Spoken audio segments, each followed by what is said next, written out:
প্ৰিয় দৰ্শক, এইবাৰ যিসকলে মেট্ৰিক পৰীক্ষা বা হাইস্কুল শিক্ষান্ত পৰীক্ষাত উত্তীৰ্ণ হৈছে, তেওঁলোকে এইবাৰ অনলাইন পদ্ধতিৰে নামভৰ্তি কৰিব লাগিব। আৰু এই অনলাইন পদ্ধতিৰে নামভৰ্তি কৰাৰ সময়ত কেইটামান গুৰুত্বপূৰ্ণ কথা শিক্ষাৰ্থীসকলে মন দিব লাগিব। আৰু সেই গুৰুত্বপূৰ্ণ কথাকেইটানো কি, আজিৰ এই ভিডিঅ'টোত আমি আলোচনা কৰিবলৈ চেষ্টা কৰিম। গতিকে দৰ্শকসকল, আপোনালোকে ভিডিঅ'টো অলপো স্কিপ নকৰি সম্পূৰ্ণকৈ শেষলৈকে চাব বুলি আশা ৰাখিছোঁ। তেন্তে ভিডিঅ'টোৰ মাজলৈ আগবাঢ়ো আহক।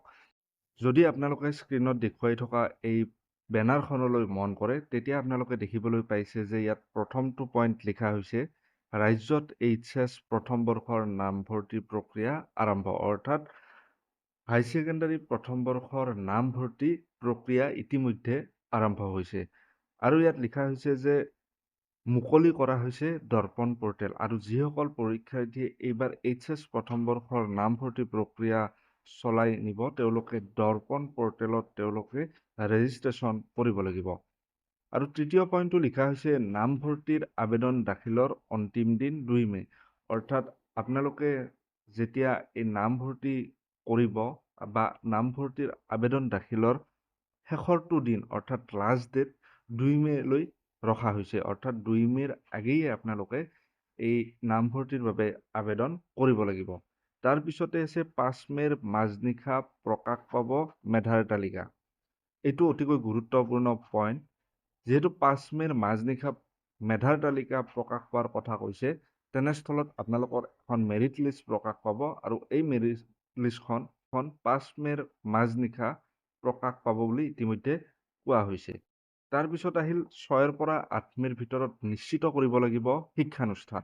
অৰ্থাৎ আপোনালোকে যেতিয়া নামভৰ্তিৰ বাবে আবেদন কৰিছে, আপোনালোকে হয়তো 3ৰ পৰা 4খন কলেজ আপোনালোকে চিলেক্ট কৰিছে, আৰু তাৰ ভিতৰত আপোনালোকে নিৰ্দিষ্ট এখন কলেজ বা শিক্ষানুষ্ঠান আপোনালোকে চইচ কৰিব লাগিব। আৰু এই চইচ কৰিব লাগিব আপোনালোকে 6ৰ পৰা 8 মে'ৰ ভিতৰত। অৰ্থাৎ মে' মাহৰ 6ৰ পৰা 8 মে'ৰ ভিতৰত আপোনালোকে শিক্ষানুষ্ঠান চইচ কৰিব লাগিব।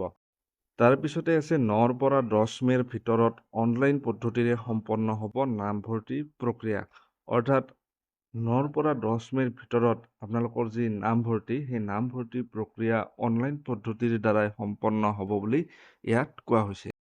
গতিকে দৰ্শকসকল, আপোনালোকক ইয়াত যিকেইটা পইণ্ট কোৱা হৈছে, এই পইণ্টকেইটা যদি মানি চলে, আপোনালোকে নামভৰ্তি প্ৰক্ৰিয়াৰ ক্ষেত্ৰত যথেষ্ট সহায় হ'ব। গতিকে এই পইণ্টকেইটা আপোনালোকে মনত ৰাখি আপোনালোকৰ যি আবেদন প্ৰক্ৰিয়া, এই নামভৰ্তিৰ আবেদন প্ৰক্ৰিয়া আপোনালোকে কৰি গৈ থাকিব।